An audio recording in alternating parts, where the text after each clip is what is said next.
Hey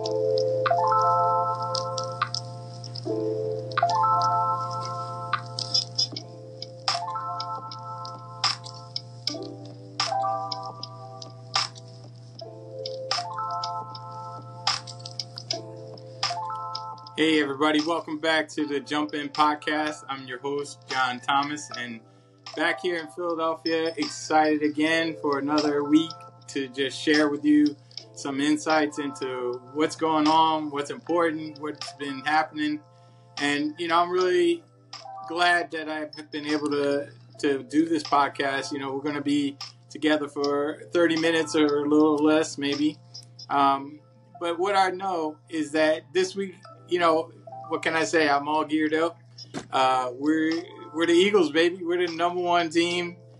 We've got home field advantage coming into next weekend to play a division rival, which is the Washington Commanders. And, we split 2 games with them this season already. The first game, we took it to them, showed them what they needed to know. And then the second game, our quarterback got hurt. Second string came in. And, again, they played a valiant game, but they lost by a few points. But what I can tell you is that the defense looks strong. And, this third time around, everybody's hyped about Jaden Williams, rookie quarterback down in Washington. But I'll tell you what, we've got our quarterback, we've got our running back, Saquon Barkley, we got our wide receivers, A.J. Brown, and Devontae Smith. We got our tight end, Dallas Goedert. What else do you need? We've got the weapons on the offense. And on the defensive side, we might have lost a couple people. Shout out to Nakobe Dean. I hope you're recovering, from the knee injury. And also Quinyon Mitchell, our rookie cornerback, superstar, definitely in the running for defensive player, rookie defensive player of the year, because he's just been phenomenal. Good pickup. But, we got the next man up. And so, again, if you're an Eagles fan, if you're a Philadelphia fan, if you're a sports fan, the playoffs are here, and any given Sunday, people can show up and show up. We're expecting our Eagles to do the exact same. So I wanted to let y'all know that that's happening. I'm excited that our team has made it to the divisional conference. The National Conference Championship is what's at stake right now, coming up on Sunday at 3 o'clock. And I'll be sitting there, watching just like everybody else, and looking forward to an exciting game. So from the sports side of what's happening in Philadelphia, there you have it. That's the biggest news. I pay attention to the sports in season. There's certain teams, like right now, our Sixers aren't doing that great.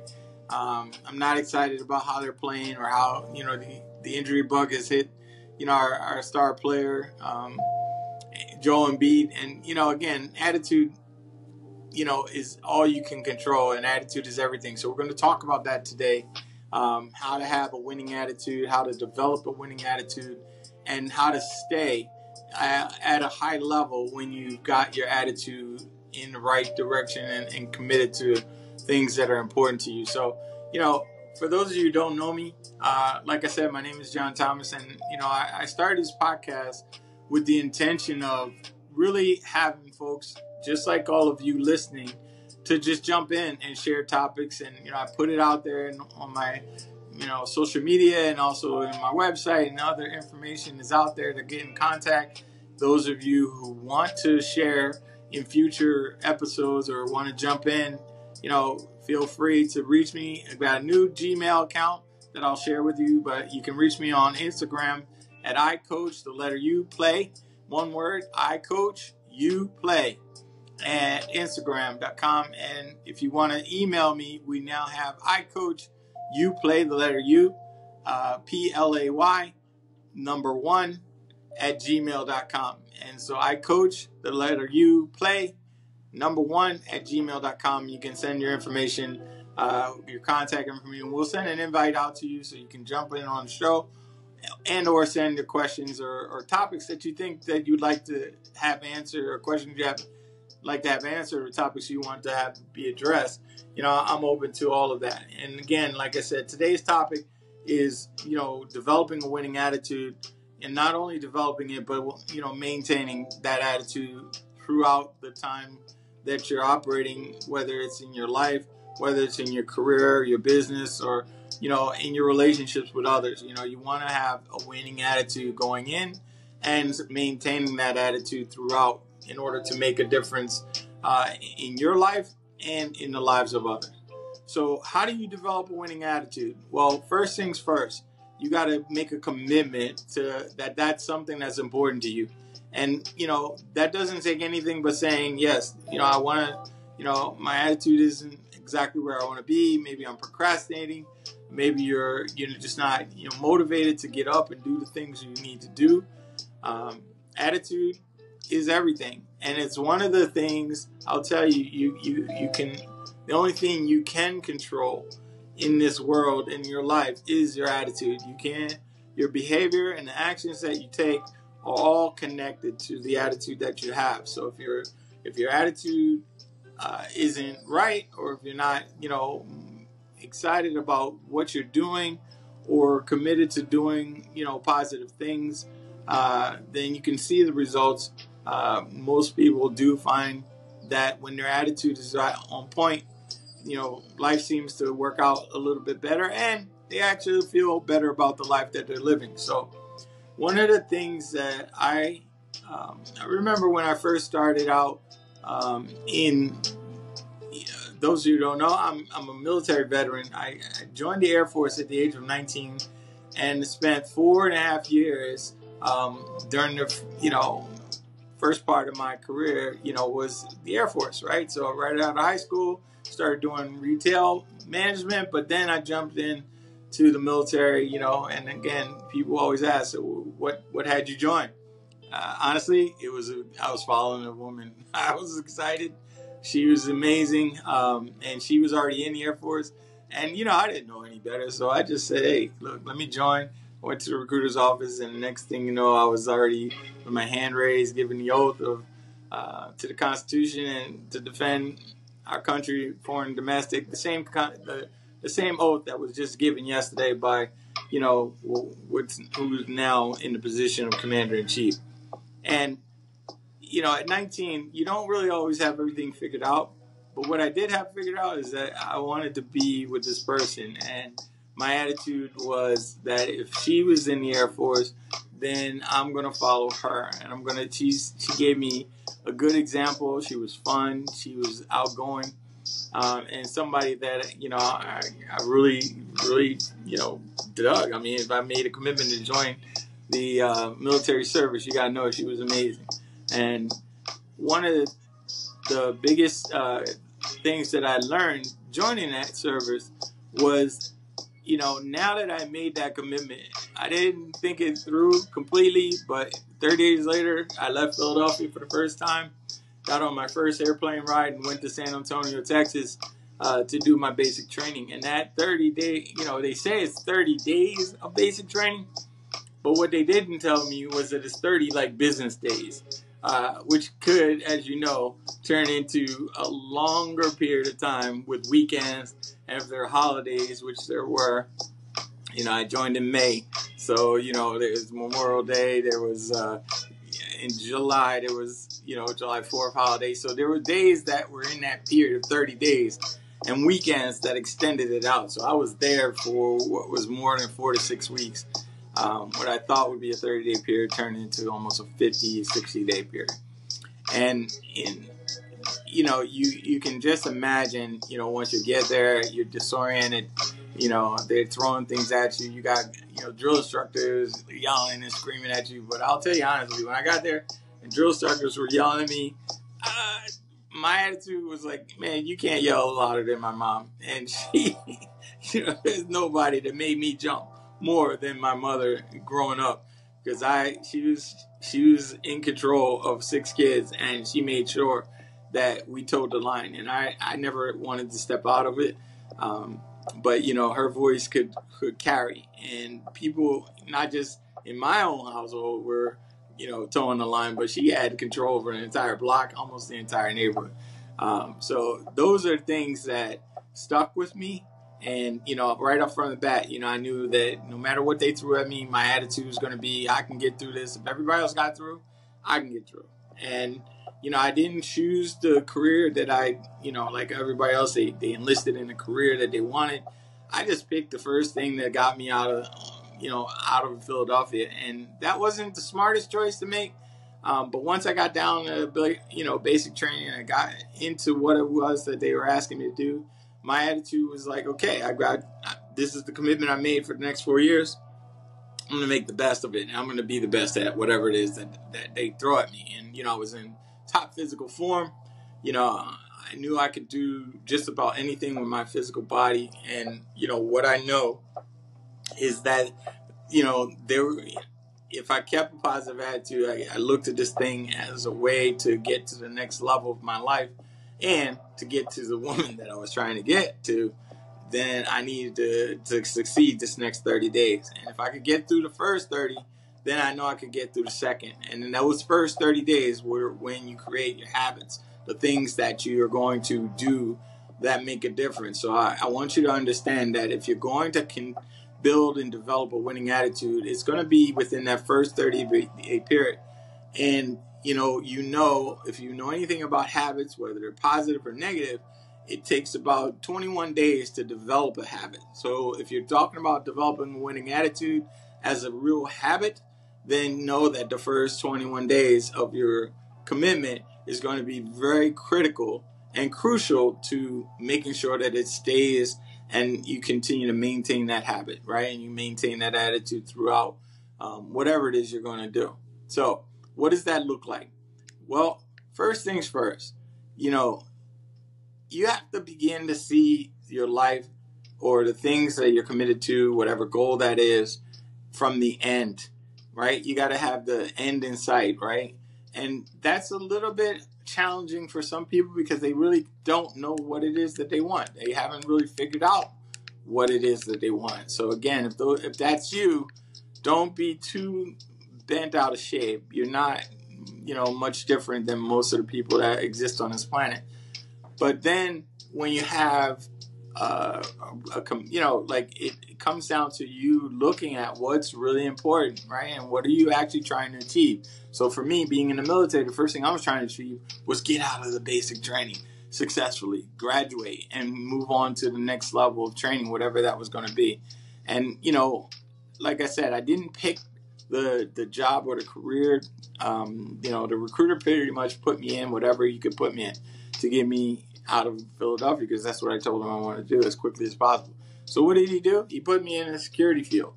And what did I know? Being law enforcement, I wasn't a cop. I didn't ever know I never would have chosen that growing up in North Philadelphia. But that's what was available, and that's what they placed me in. So for the first, that was going to be my commitment for the 4.5 years. And then opportunity opened up. They came into a training class and they said, listen, we've got an opportunity for those of you in this field to train at a higher level, at a real, in a almost what I call special operations unit, which was called pararescue. And I had known nothing about what pararescue was or what they did or why they did it. But I knew that if it was something challenging and it was going to get me out of this field that I was already going to be in, then let's go try it out. And so they had a trial for guys. They said, come with your ready to be in the water, ready to run, and you had to be in top physical form. So that, what is the test, right? So I'm like, okay, cool. Let me just go try it out. I know if anybody can do it, I can do it. If they can do it, I can do it. That was my attitude. That was the beginning of what I took on as part of the winning attitude, that I could do anything that anybody else could do. But again, even if I wasn't the best, I was going to, give it my best effort. And so what was the test? It was like immediately you get together, and there's about 20, 30 other guys that showed up for this trial. And they had said up front, we're going to take everybody that passes this exam. And it was a physical exam. So you had to go, for 1 minute doing as many push-ups as you could, 1 minute doing as many sit-ups as you could, 1 minute doing as many pull-ups as you could, back to back. right? And so for me, it was like, boom, okay, cool, I got this. I do 100 push-ups without blinking. I do 100 sit-ups without blinking. At that time, I'm 19 years old. I'm a superhero. And I got up on that bar and I did about 15 pull-ups, right? And that was way better than most of the people that showed up. And I was able to, from there, the next leg of that training was to go and run a 1.5 miles.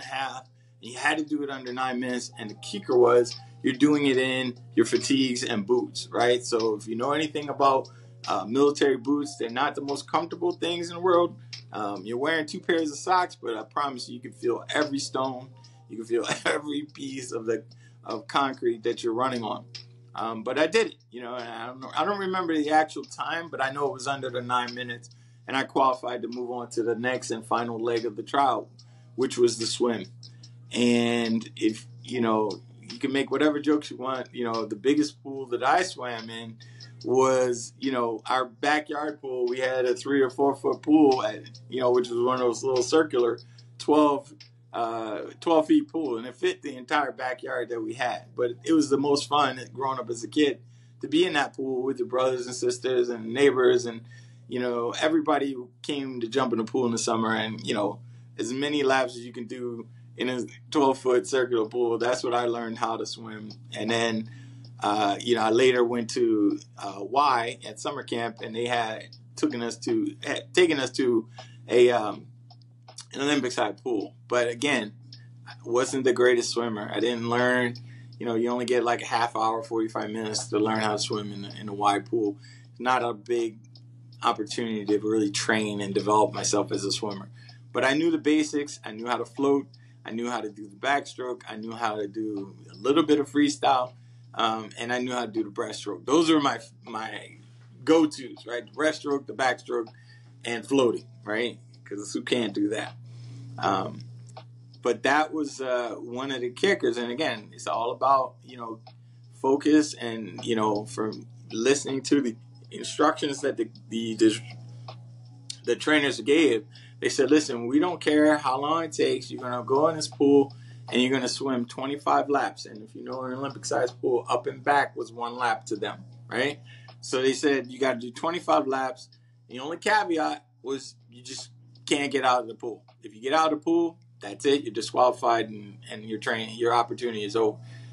So what was the most important thing in that moment? What did I have to figure out? Okay, I'm not the best swimmer, but I can outlast people. I can stay in this pool as long as it takes, as long as I know that that's the requirement.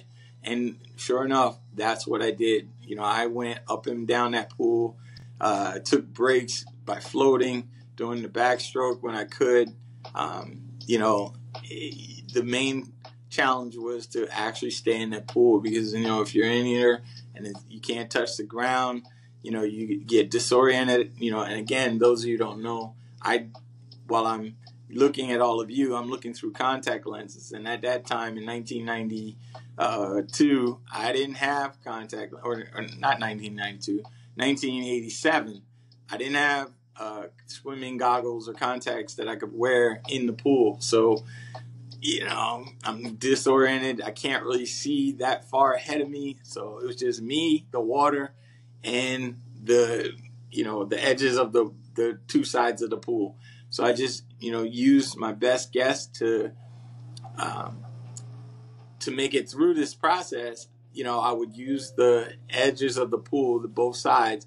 Just when I touched, then I knew, okay, I've got about 25 strokes back to the other direction, and then I should touch the other edge of the pool. And I used that as the gauge because I couldn't really see.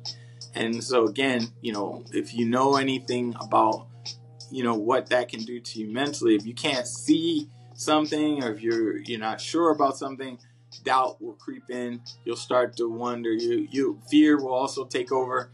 And so again, it could infect your attitude and also make you think things aren't possible.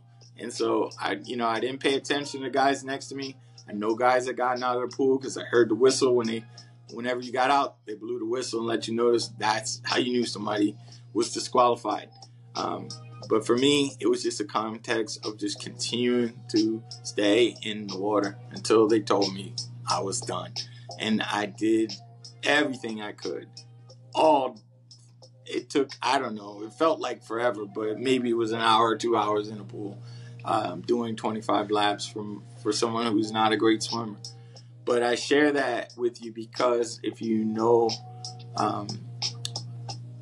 about trying to keep a positive attitude while you're facing adversity, it's the experiences of you winning the game or being someone who completes a task or successfully, achieving a desired result. Whenever you do that, your mind and your psyche, makes a mental note and you keep track of that, that you can do it. And there's nothing after that. I guarantee you there's nothing after that was impossible for me. Now, I didn't continue that training. I went into a different direction because, again, there's a lot past the qualification training. There's, other skills that you need to have, which, I didn't have specifically to, navigating through fields and all that stuff. I never learned those kind of things. I wasn't a Boy Scout.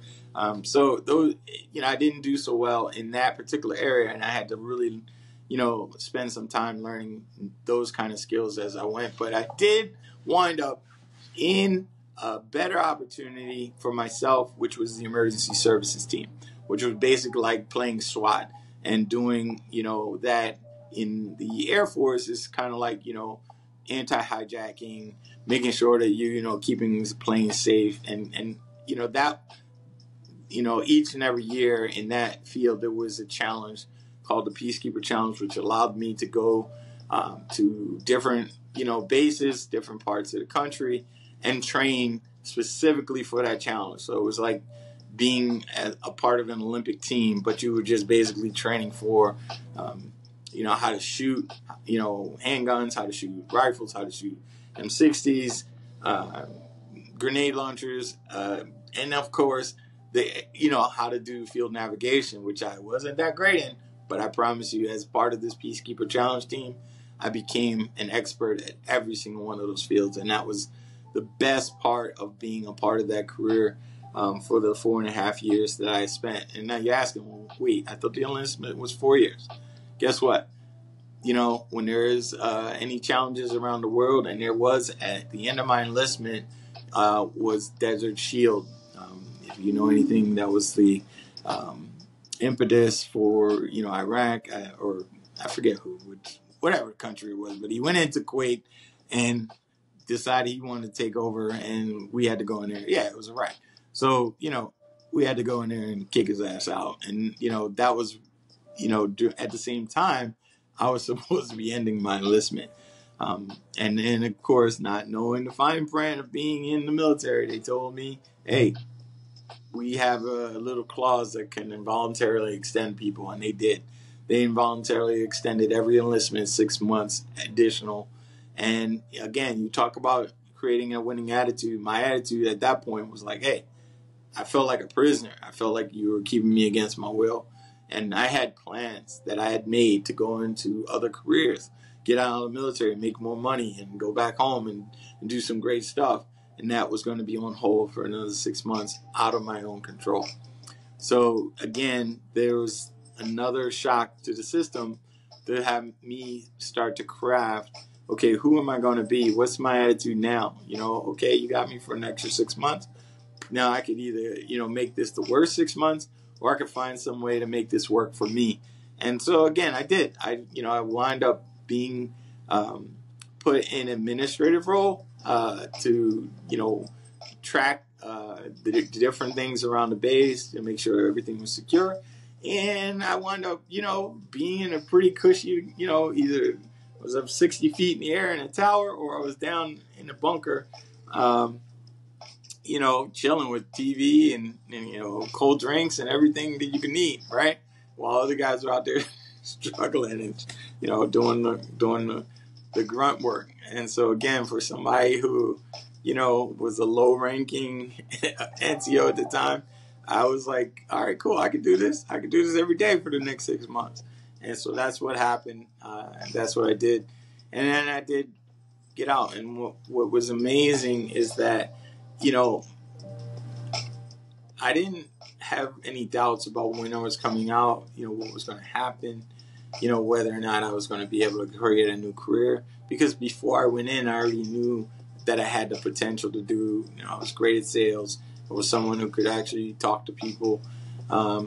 And so, you know, I didn't really have too many doubts. And at that time, you know, I knew coming out of the military, they had changed laws to make it so that, you know, if you are on unemployment, you get an entire year extended benefits. And I took that entire year off just getting myself registered for college. I joined, you know, I got enrolled at LaSalle University here in Philadelphia and matriculated in that fall as a sophomore because I had done some college credits, you know, through the CLEP test. You know, I was also at a community college in Kansas where I was stationed, right? And so part of me was excited to go back to being just a regular college student. My attitude was like, hey, I already know that I put, you know, 4.5 years into this military thing. Been there, done that. Now I just want to go back and chill and get the college experience and be a regular college student, which is what my attitude was totally committed to. And I did that. But what was really charged to me when I got back was looking at, okay, I had to figure out how I was going to make money at the same time going to school to pay for that. And then also figuring out, you know, well, what am I going to be doing for the rest of my time while, you know, again, and it just so happened that at the same time that I had registered for school, one of the things that I had done before I went into the military, I was like a little league coach, and we had a little flag football league that, you know, me, my brother, and my older brother Charles, God rest his soul, we were coaches as part of a team, and my team played his team. And my brother Charles was a football star. Like, he was a high school football star. He went to college, played football. And I did. So, you know, for my team to go up again, and it was, you know, 9 to 12-year-olds, right? We drafted them. You know, we had everything, you know, free agency. We put everything into this league. And it's a great experience because I went up against my brother for the championship, and I won.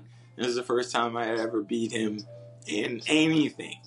And it was just an amazing experience. You know, we got our trophies. The kids were excited.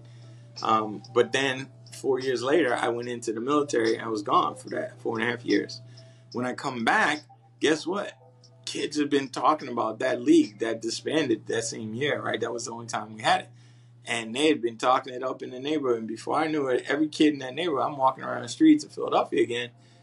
And they're like, hey, aren't you that guy that did the football? When y'all going to do that football thing again? And I was like, yeah, I was being non-committal. You know, my attitude was like, listen, kid, that was then, you know, I just shrugged it off. But while I was in Philadelphia, I was, you know, looking for a new career, trying to figure out how to make money. And, you know, I went to my church pastor at the time and said, listen, you know, I got time. I'm thinking about doing this flag football. Can we use the church, you know, to bring the kids in and start, you know, organize? And she was like, yeah, sure.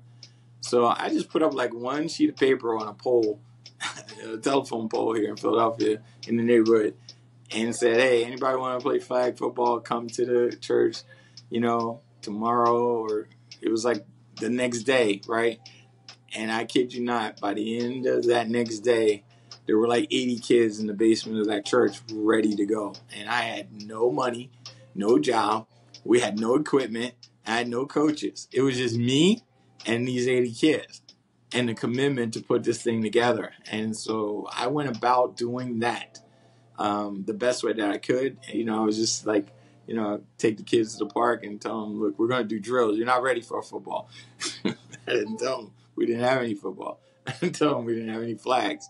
We just, again, I knew and I believed that I could find the money and raise the money to bring that equipment to bear.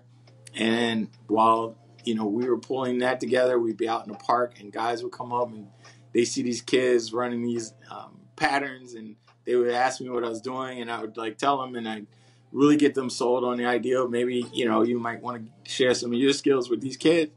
And before you know it, I had like 5-6 guys that were ready to coach. And then it was really on, because now I had to figure it out. I had to figure out how to make the money to buy the equipment that we're going to need so these kids could have a league. And, you know, I'll never forget, you know, my brother who, you know, he couldn't coach because he was working full time. But he was instrumental in identifying the first $600 that I was able to get of a $1,200 budget, right? His softball team donated $100. Then the guy who was on the softball team ran a nonprofit in the neighborhood, and he gave us $200. And then before you know it, I was $300 of the 12. And then I went to another meeting in the neighborhood, and they gave us another $300. I was halfway to the goal, and just sharing with people. So what does that have to do with creating for yourself a winning attitude?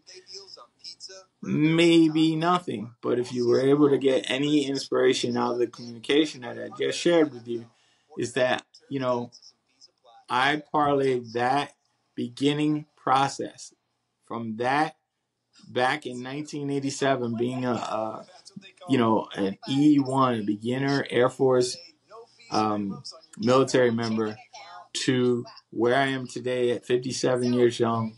You know, I've run, you know, nonprofits in the city, several nonprofits. I've made this, you know, city government. I've helped bring hundreds of millions of dollars in funding into the city.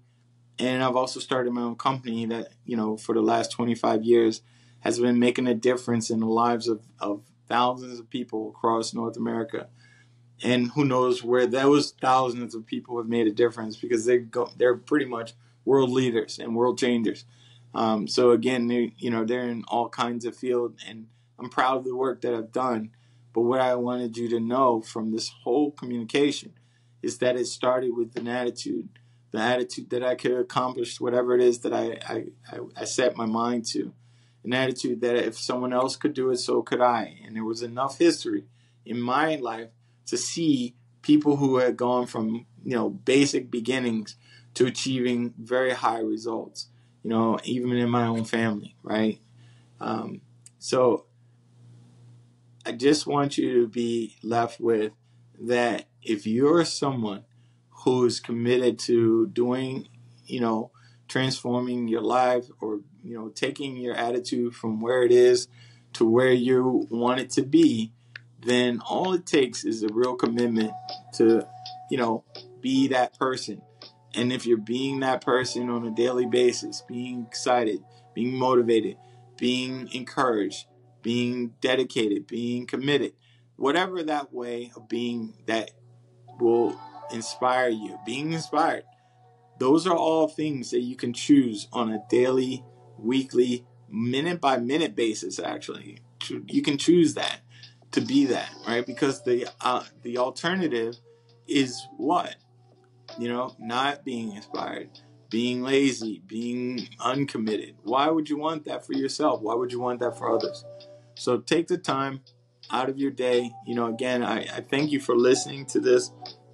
I hope that it's been of value to you, something that's been of interest. But, you know, developing a winning attitude and maintaining that winning attitude is a choice that you can make every second of every day.